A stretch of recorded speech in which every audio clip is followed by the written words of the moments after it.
Purchasing a home is a way to build long-term fortune, but the idea that renting is a waste of money is a misconception. There's no right or wrong answer about whether you should buy or rent. The best option depends on your finances, lifestyle, and many other factors. In today's video, we are going to discuss whether you should rent or buy a home. Stay tuned to find out. Pros of buying. Number 3. Building equity.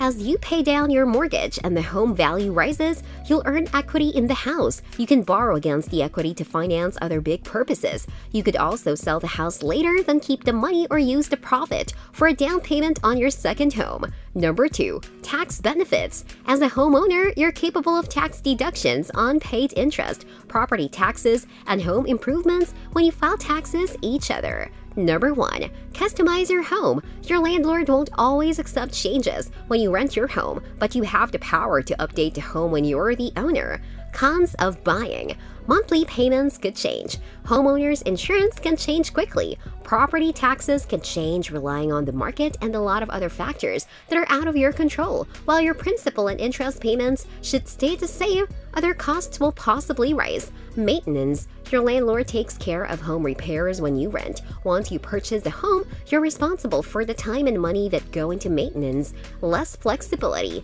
It's more difficult to pick up and move when you acquire a home than when you rent. You have a list and sell the home, hire a realtor, and pay closing costs if you purchase a new place. Well, the biggest misconception about renting is that you're throwing away money every month.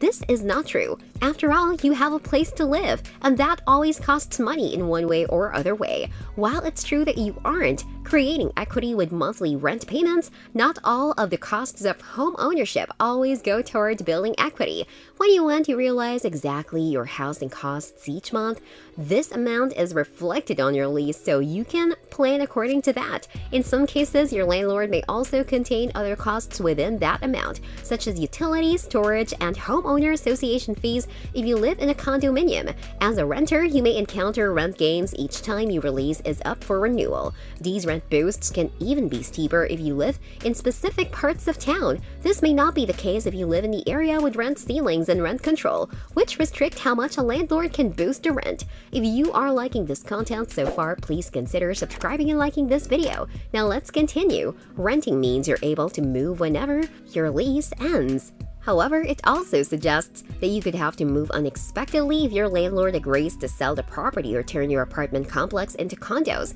Less dramatically, they could just bump up the rent to more than you can pay for. However, not as universal as homeowners as insurance renters. Insurance is often suggested for those leasing homes or apartments. As discussed earlier, home ownership is often praised as a way to build fortune. But like any other investment, specific factors can positively or negatively affect the value of your home, including economic issues, maintenance, outdated interiors, exterior conditions, and housing surpluses. These factors can affect you as a renter too. For example, negative factors can also help in lowering your rental costs. After all, the landlord may be desperate for income and may end up cutting the monthly price.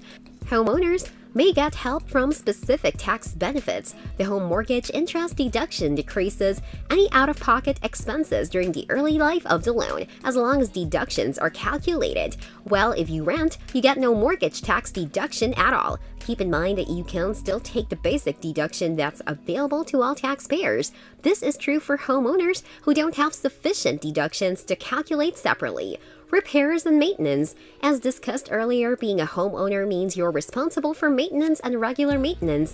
This can be extremely expensive, and renovation projects don't often enhance your home's value by more than what you spent on them. According to reports, project costs surpass values, with a general 60 cents regained for every dollar spent on repairs and renovations.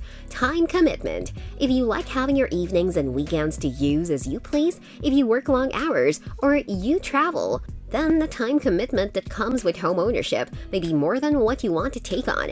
There are always projects that you will need or wish to take care of, from discovering a plumber to replacing a rusted out pipe and repainting the bedroom to clipping the lawn. After factoring in the costs of home ownership, you can also find that renting may make more financial sense, allowing you to invest the money you would have put into a home into a retirement account. There is no specific answer as to whether renting or owning a home is better. The answer really relies on your situation. You need to weigh out the advantages and the costs of each based on your income, savings, and how you live. With that being said, it's time to end our today's video. Press the like button and subscribe to our channel for more interesting stuff. Peace out!